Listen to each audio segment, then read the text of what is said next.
বছরে ৩০ lakh ton electronic বর্জ্য তৈরি হচ্ছে বাংলাদেশে। দেশটিতে ইলেকট্রনিক পণ্যের বাজার গত এক দশকে ৩ গুণ বড় হয়ে এসে দাঁড়িয়েছে প্রায় ১১ লাখ কোটি টাকায়। বাংলাদেশে কেবল মোবাইল ফোনের বাজারই এখন প্রায় ৬৬,০০০ কোটি টাকার। এই বর্জ্যে রয়েছে সোনা, রূপা সহ নানা দামি ধাতু। ওইভাবে ধরলে তো জিনিসটা দেখাও যাবে না মনে হয়, এরকম ভাবে না। এই বর্জ্য থেকেই তৈরি হচ্ছে সীসা ও ক্যাডমিয়ামের মতো ক্যান্সার সৃষ্টিকারী উপাদান। ওইদিকে তুরাগ এবং ওইদিকে বংশী, তো এই লিচেরটাই আমরা কালেক্ট করে দেখতে যাচ্ছি এই লিচেটা কি আছে। এই বিপুল পরিমাণ বর্জ্য সামলাতে বাংলাদেশ কি প্রস্তুত?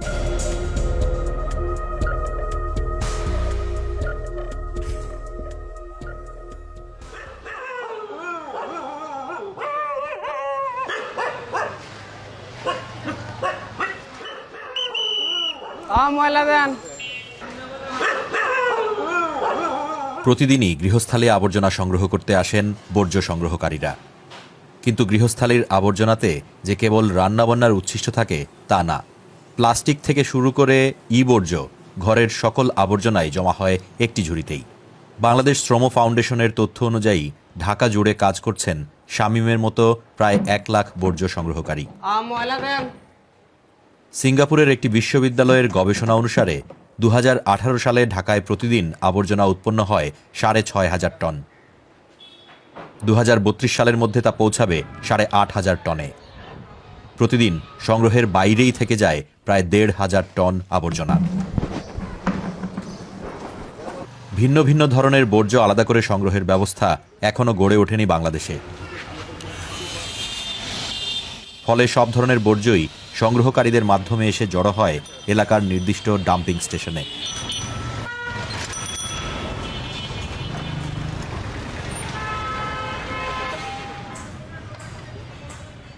এইসব ডাম্পিং স্টেশনের দায়িত্বে আছেন বেসরকারি ঠিকাদাররা। এই ধরুন বাংলাদেশের মোবাইল পাই, তারপরে ইলেকট্রিক মাল সাবানা পাই, ওটা নিয়ে আমরা বাংলার দোকানে বেশি দাম পাওয়া যায়। হ্যাঁ ভালো। এসব মোবাইল তো পিস হিসাবে না, এসবের মনে জানে হকে। নানা বয়সী অদক্ষ শ্রমিকরা এখানে বর্জ্য বাছাই করেন। বাঙালি সবগুলোই নে, ফলি নে, পরে বোতল নে, কার্টুন নে, খাস ভাঙ্গা নে, তারপরে তোমার যেগুলা পরে এগুলোই নিয়ে যা তারা। মোবাইল ভাঙ্গা, রেডিও ভাঙ্গা বা ইলেকট্রো ওই এগুলা পাই এতে বিক্রি করি। ভাঙ্গা তো আর দাম কম, তো এই ২-৩০০ পাওয়া যায়। এতে গুড়া হিসাবে নিব, পিস হিসাবে নিব, এগুলা নষ্টগুলা পিস হিসাবে নিয়ে বিক্রি করবো তারা। বাছাইয়ের পর যেসব বর্জ্য ভাঙারির দোকানে বিক্রির যোগ্য নয় সেগুলো ফেলা হয় সিটি কর্পোরেশনের কন্টেইনারে।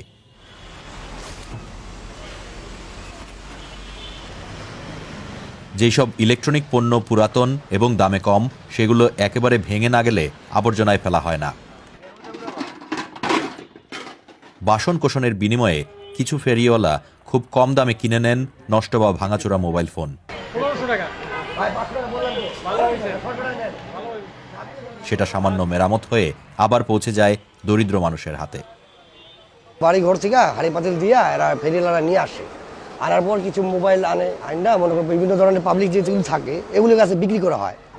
বুঝতে পারছেন, বিক্রি করা হয় ৫০ টাকা কেউ বিমলি বিক্রি করে, ৩০ টাকাও বেচে, ২০ টাকাও বেচে, ৫০ টাকা বেচে। আমাদের যদি কোনো কার্যকারী না লাগে তখন আমরা আবার সার্কিট হিসাবে বিক্রি করে দিই। ইমরান যে সার্কিটের কথা বললেন সেটিকেই আধুনিক ইলেকট্রনিক পণ্যের মেরুদণ্ড হিসেবে গণ্য করা হয়। যন্ত্রের বিভিন্ন অংশের মধ্যে সঠিক পরিমাণ ও মাত্রায় বৈদ্যুতিক সিগন্যাল পাঠানোই ধাতুর প্রলেপ দিয়ে তৈরি এই প্রিন্টেড সার্কিট বোর্ড বা পিসিবি এর কাজ। সাধারণ মানুষ অনেক ক্ষেত্রেই একে চেনেন মাদারবোর্ড নামে। একসময় মেরামতকারীরা নষ্ট পিসিবি ফেলে দিতেন, কিন্তু গত কয়েক বছর ধরে দেখা যাচ্ছে নতুন এক ধারা। ছোটোখাটো পার্টসগুলি কাজে লাগাই, অনেক কাজে আসে যেগুলি আসলে কিনতে পাওয়া যায় না। আর একদমই যেগুলি বাদ, মাদারবোর্ড যেগুলি মানে পিসিবি যেগুলি আছে সেগুলো আমরা থুয়ে দিই, মানে ওগুলো অকেজো। তো এই ধরনের এখন প্রায় ২-৪ বছর ধরে এরকম কিছু খুচরা পার্টি আসতেছে যারা এই মাদারবোর্ডগুলি কিনে নিয়ে যায় আমাদের কাছ থেকে। তো আমরা সেল করছি। সেল করে পরে জানি যে এগুলি থেকে বলে গোল্ড কিংবা মূল্যবান যে ধাতু যেগুলি আছে এগুলি বলে ওরা রিসাইকেল করে। সার্কিট বোর্ড থেকে সোনা বের করার পদ্ধতি বিষয়ে পরে জানছি। তার আগে দেখে আসা যাক বাসাবাড়ি থেকে সংগ্রহ করা বাকি আবর্জনাগুলোর কি অবস্থা। প্রাথমিক বাছাই শেষে আবর্জনা তোলা হচ্ছে সিটি কর্পোরেশনের ট্রাকে। ঢাকা উত্তর সিটি থেকে সংগ্রহ করা আবর্জনা বিভিন্ন স্থান থেকে এসে জড়ো হচ্ছে আমিনবাজার ল্যান্ডফিলে। এই হাজার হাজার টন আবর্জনা থেকে এখন আর কোনো কিছু আলাদা করা প্রায় অসম্ভব।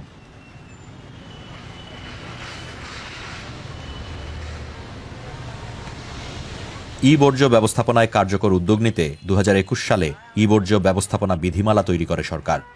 তবে 2 বছরেও এই বিধিমালার কোনো বাস্তব প্রয়োগ নেই।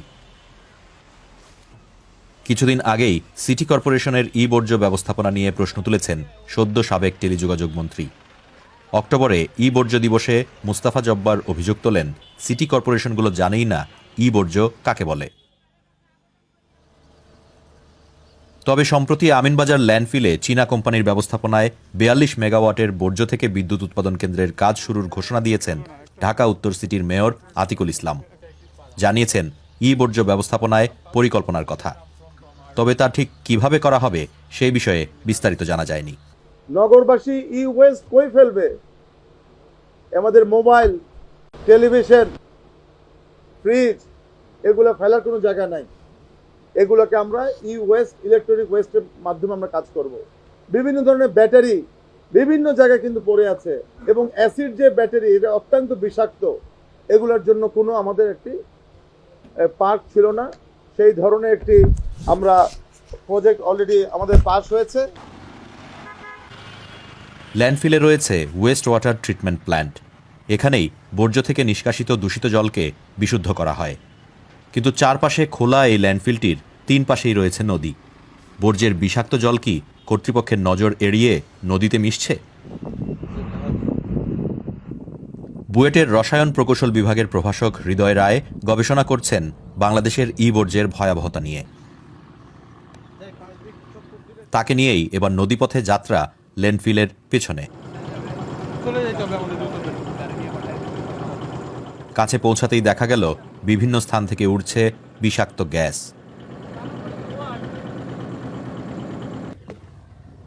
তবে যেই বিষাক্ততা দূর থেকে খালি চোখে দেখা যায় না, আমরা সন্ধান করব সেই বিষাক্ত তরলের, যার নাম ল্যান্ডফিল লিচেট। প্রতিদিন ঢাকার উত্তর সিটির 54টি ওয়ার্ডের 3000 টনের বেশি বর্জ্য জমা হয় 50 একরেরও বেশি জায়গা জুড়ে গড়ে তোলা এই ডাম্পিং স্টেশনে। এই ল্যান্ডফিলে যখন এই ওয়েস্টগুলো ফেলা হচ্ছে, তখন এই ল্যান্ডফিল থেকে একটা লিকুইড ক্রিয়েট হচ্ছে, যেটাকে আমরা ল্যান্ডফিল লিচেট বলি।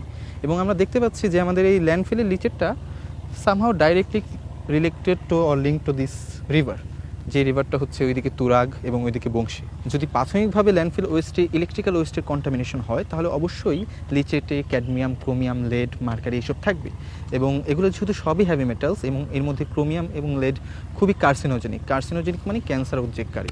তো এই লিচেটটাই আমরা কালেক্ট করে দেখতে যাচ্ছি এই লিচেটে কী আছে।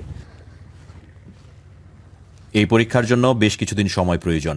এই ফাঁকে ঘুরে আসা যাক আমিনবাজারের অদূরে অবস্থিত JR রিসাইক্লিং সলিউশনস নামের একটি বেসরকারি ই বর্জ্য ব্যবস্থাপনা প্রতিষ্ঠান। ব্যক্তি উদ্যোগে গড়ে ওঠা হাতে গোনা কয়েকটি প্রতিষ্ঠান ই বর্জ্য নিয়ে কাজ করছে, কিন্তু এই খাতটি এখনও নানা ধরনের সংকটে জর্জরিত। কারখানার কর্মীরা কাজ করছেন নিরলস, কিন্তু নানা সংকটের কারণে ভারী ধাতু আলাদা করে তা দেশীয় বাজারে কাজে লাগানো এখনও সম্ভব হচ্ছে না। 16 কোটি মানুষের অ্যাভারেজ যদি বছরে 1 কেজি করে আপনার ই ওয়েস্ট ক্রিয়েট হয়, এটা খুব স্বাভাবিক, খুব সিম্পলি, এবং 1 কেজির মূল্য $1 বেশি। তাহলে $16 কোটি একটা ভ্যালু আছে, যেটা আমরা পাচ্ছি না। কেন পাচ্ছি না? বিকজ এটার কালেকশন কোনো চেইন আসলে আমরা প্রাইভেটলি বলেন আর পাবলিকলি বলেন, এটা ডেভেলপ হয়নি। আপনি কি জানেন আপনার হাতের ছোট্ট মোবাইল ফোনটিতেও সামান্য পরিমাণে হলেও নানা দামি ধাতু রয়েছে? বিজ্ঞান বিষয়ক জার্নাল সায়েন্স ডিরেক্টে প্রকাশিত এক গবেষণা অনুসারে 1 টন ওজনের মোবাইল ফোনে অন্য নানা দামি ধাতুর পাশাপাশি রয়েছে 141 গ্রাম সোনা এবং 270 গ্রাম রূপা। পিসিবির ক্ষেত্রে এই পরিমাণ আরও বেশি। 1 টন পিসিবিতে রয়েছে 678 গ্রাম সোনা, 1 কেজির বেশি রূপা। এখানে খুবই দামি জিনিসগুলো আছে, প্লাটিনাম আছে, গোল্ড আছে, ব্যালেডিয়াম আছে, ব্যারিডিয়াম আছে, কপার আছে, জিঙ্ক আছে, কালাই এক ধরনের জিনিস সেটা আছে, খুবই প্রেশাস মেটাল আর কি আসলে। তো সেগুলো এখানে আপনারা কি কারণে এক্সট্রাক্ট করতে পারছেন না আসলে? এইটা আমরা ওকে গোল্ডের মার্কেট আছে, কিছুটা মানে নন প্রফেশনাল ওয়েতে আমাদের দেশে এক্সট্রা কেউ করে, যেটা দুটো পদ্ধতি, একটা হলো অ্যাসিড পদ্ধতি আর একটা হলো বার্নিং পদ্ধতি, এবং দুটোই হলো টেকনোলজির বিরুদ্ধে করা। দ্যাট ইজ এটা হলো ম্যানুয়ালি করে, যার ফলে আপনার পরিবেশ খুব দূষণ হয়। এটা থেকে যে অ্যাসিডটা লিকেজ হয়, সেই অ্যাসিডটা মাটিতে গেলে ল্যান্ডফিল হলে সেখানে কোনো ফসল হবে না, এবং দীর্ঘদিন ফসল হবে না, এবং কোনো কিছুই জন্মাবে না সেখানে। আর বাতাসে যদি ভেপার হয়, ভেপারের সাথে চলে যায়, সেটাও বাতাসের জন্য খুবই, শরীরের জন্য, প্রত্যেকটা প্রাণীর জন্য খুব ক্ষতিকারক এটা, because this is very much hazardous. এবার জানা যাক এইসব বাতিল পিসিবির শেষ পরিণতি কি হয়। মানিকগঞ্জের সিংগাইরে গোবিন্দল গ্রাম পরিচিত স্বর্ণগ্রাম হিসাবে।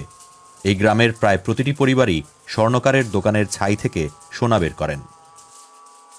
গ্রামটির একটি বাড়ি অবশ্য অন্যদের চেয়ে একটু আলাদা।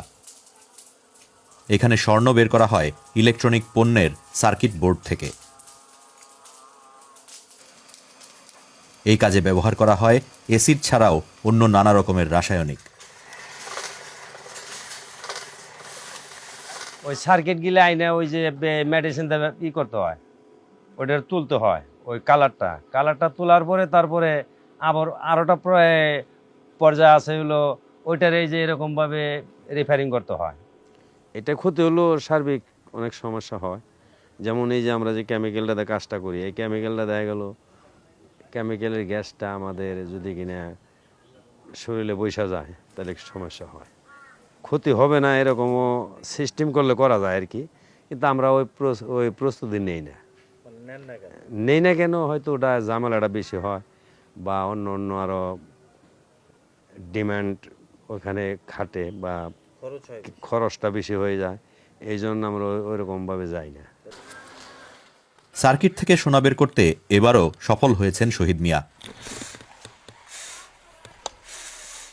কিন্তু বাকি সব বিষাক্ত রাসায়নিক মিশে গেছে বাতাসে এবং মাটিতে।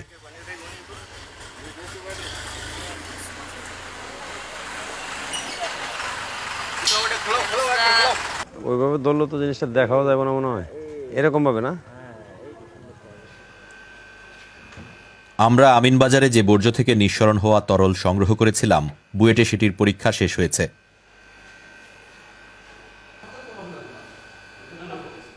পাওয়া গেছে ক্যান্সার সৃষ্টিকারী নানা ভারী ধাতুর উচ্চ মাত্রায় উপস্থিতির প্রমাণ। আমাদের এই স্যাম্পলে লেডের পরিমাণ হচ্ছে 8.94 ppm, যেটা নির্ধারিত গাইডলাইন্সের থেকে প্রায় 90 গুণ বেশি। যদি অন্যদিকে আমরা ক্যাডমিয়ামের কথা বলি, সেটাও 0.41 এবং মার্কারি 0.71 ppm, যেগুলোও নির্ধারিত গাইডলাইন থেকে অনেক বেশি। এই পরিমাণ লেড জনিত হচ্ছে ওয়েস্ট ওয়াটার বা লিচের যদি নদীতে পড়ে, তাহলে সেটা অ্যাকুয়াটিক লাইফের সাথে সাথে হিউম্যান লাইফের জন্য ক্ষতিকর হবে। যেহেতু এই পরিমাণ লেড, ক্যাডমিয়াম এবং মার্কারি এই লিচেটে রয়েছে, যদি সেটা গ্রাউন্ড ওয়াটারে লিকেজ হয়ে যায়, তাহলে গ্রাউন্ড ওয়াটার কন্টামিনেশনে অনেক বড় চান্স আছে। প্রতি বছর বাংলাদেশে সৃষ্টি হচ্ছে 30 লাখ টন বর্জ্য। বর্জ্য থেকে নিঃসরণ হওয়া ভারী ও বিষাক্ত ধাতু ভূগর্ভস্থ জলে পৌঁছে গেলে পরিণতি হতে পারে মারাত্মক, কিন্তু এ নিয়ে এখনও নেই পর্যাপ্ত গবেষণা। যে ইলেকট্রনিক পণ্য আমাদের জীবনকে সহজ করে তুলছে, সঠিক ব্যবস্থাপনা না করা গেলে সেটি হয়ে দাঁড়াতে পারে আমাদের মৃত্যুর কারণ।